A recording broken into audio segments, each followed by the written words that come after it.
آپ نے سنا ہوگا حضور نے سورہ رحمان کے بارے میں فرمایا ہے، سورۃ الرحمان عروس القرآن، یہ سورہ رحمان جو ہے یہ قرآن کی دلہن ہے۔ جیسے دلہن کو آپ خوشنما لباس پہناتے ہیں، آراستہ پیراستہ اس کو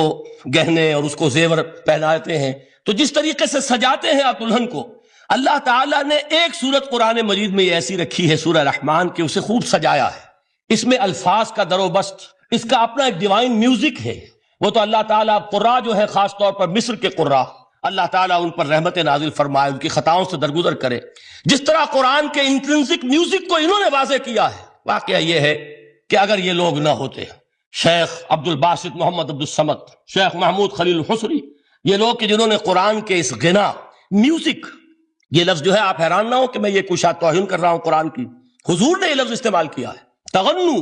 اس قرآن کو اچھی سے اچھی خوشلہانی کے ساتھ پڑھو۔ من لم یتغن بالقرآن فلیس منا، جو قرآن کو بہتر سے بہتر انداز میں، اچھی سے اچھی آواز میں، خوشلہانی کے ساتھ پڑھنے کی کوشش نہیں کرتا، وہ ہم میں سے نہیں ہے۔ بلکہ ایک مرتبہ حضور رات کے وقت آپ گشت پر تھے اپنے ساتھیوں کے حالات معلوم کرنے کے لیے۔ حضرت ابو موسیٰ اشعری رضی اللہ تعالیٰ عنہ ایک صحابی ہیں، ان کے گھر کے پاس سے گزر ہوا، وہ رات کو تہجد پڑھ رہے تھے، کھڑے ہوئے کیف کے عالم میں قرآن تلاوت کر رہے ہیں۔ حضور کو بہت پسند آئی ان کی قرات، کافی دیر تک وہاں کھڑے سنتے رہے۔ اب انہیں کیا پتا کون سن رہا ہے، بالکل اسی طرح سمجھ لیجئے ایک بات یاد آئی ہے،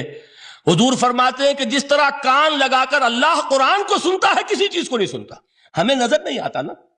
ہمیں معلوم نہیں ہے، ہم قرآن پڑھ رہے ہیں تو سننے والا کون ہے؟ سب سے زیادہ کان لگا کر خود اللہ۔ یہاں اس لیے مجھے یاد آیا کہ ابو موسیٰ اشعری کو کیا پتا تھا کہ کون سن رہا ہے؟ وہ اپنی کیفیت میں نماز میں تہجد میں قرآن کی تلاوت کر رہے تھے، اور ظاہر بات ہے ان کے گھر ایکڑوں میں بنے ہوئے نہیں تھے، ایک ایک کمرہ، ایک ایک کوئی حجرہ، ایسے ہی تو گھر تھے نا صحابہ کے، لہذا حضور پاس سے گزرے، آواز آئی، کافی دیر سنتے رہے۔ اس کے بعد آپ تشریف لے گئے، صبح فجر میں ملاقات ہوئی تو حضور نے تحسین کے انداز میں فرمایا، یا ابا موسیٰ انک قد اوتیت مزمارا من مزامیر آل داؤد، اے ابو موسیٰ تمہیں تو آل داؤد کے سازوں میں سے ایک ساز اللہ نے عطا فرما دیا ہے۔ جس طرح حضرت داؤد، لہن داؤدی مشہور ہے کہ جب وہ پچھلے پہر رات کو حمد کے ترانے الاپتے تھے، قرآن میں ہے کہ پرندے شامل ہو جاتے تھے ساتھ، اور پہاڑ وجد میں آتے تھے، پہاڑ بھی ان کے ساتھ شریک ہوتے تھے۔ تو جس طرح کا اللہ نے ان کو لہن عطا فرمایا تھا، حضور نے تحسین کے انداز میں فرمایا، ہے ابو موسیٰ اشعری، اللہ نے تمہیں بھی آل داؤد کے سازوں میں سے ایک ساز عطا فرمایا۔ بہرحال قرآن مجید کا جو یہ میوزک ہے، قرآن کے الفاظ کا جو حسن ہے، جہاں تک حسن معنوی ہے وہ تو ہر لفظ میں ہے، لیکن یہ حسن ظاہری، حسن صوتی، حسن لفظی، یہ اپنے کلائمیکس پر آپ کو نظر آئے گا سورہ رحمان میں۔ لیکن قرآن میں یہ سورت اس اعتبار سے بھی ممتاز ہے، اس کی 4 آیات پر ذرا توجہ کریں گے، عجیب حقائق سامنے آئیں گے۔